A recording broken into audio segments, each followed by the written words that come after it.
Speaker, I stand in support of this motion. I remember many years ago, as a young junior doctor, looking after a young mother whose life had been ruined by drugs. She'd been abusing her drugs, injecting herself, germs got into her blood, germs went to her heart, eating away one of her heart valves, so her heart couldn't pump properly. The germs from the injection continued, spread to her lungs and the rest of her body. That's what drug abuse did to her. A young mother, young children, their future taken away. That's what drugs did to them. So, Deputy Speaker, she had no second chance. The drugs did not give her a chance. The person who introduced her to drug abuse, he didn't give her a chance. Every person who continued to sell her illegal drugs for abuse, they never gave her a chance. She had no second chance. And we can look to other countries like America to see the extent of the problem.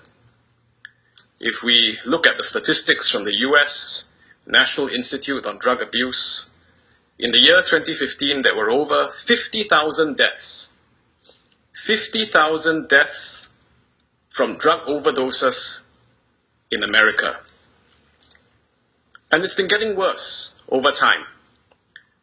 In America alone, the death rate from drug overdoses has more than doubled from 2002 to 2015. This doesn't even count the rate of drug-related crime, gang violence, robbery, murder, crimes under the influence. And if we look at countries that have taken a soft approach, there's no straightforward way for these countries to roll back the situation because drugs have become so entrenched. You can see it in the United States, you can see it in parts of the West, you can see it in many countries around the world. And this has deep lessons for us in Singapore because policy choices at the beginning can set the tone for decades afterwards. What we decide today shapes the course of a generation to come.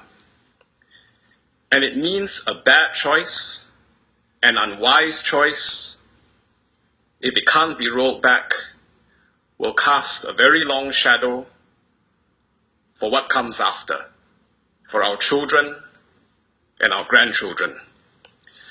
So we need to care.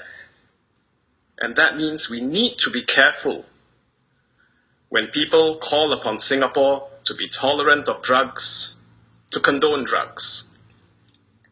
We need to care, and we need to be careful when certain propagandists, when certain lobbyists put forward what they claim to be scientific evidence. We need to ask ourselves to evaluate these reports critically, ask ourselves who is funding the research, who stands to benefit from the so-called research. Is there a certain narrative or a certain conflict of interest when these lobbyists claim that drugs are safer, when they claim that harm should be reduced, when they take a stand that is soft on drugs rather than hard on the dangers that it poses to our people and our children? Because tolerating drugs also means tolerating the harm that drugs do to Singaporeans' lives. It means tolerating the damage to families, husbands and wives, sons and daughters. So we have to be careful, and it also means we have to care. And Deputy Speaker, for Singaporeans whose lives have already been damaged by drugs, we have to bring hope, in particular the hope of a future, especially for the children of parents whose lives have been damaged by drug abuse. At my Meet the People sessions, I've met young mothers trying to find work, very difficult, juggling, looking after the children, trying to find a job, husband in prison because of drugs. I've met middle-aged men released from prison because their lives were blighted by drugs, looking for employment, trying to rebuild their lives and families, again, disadvantaged by drugs.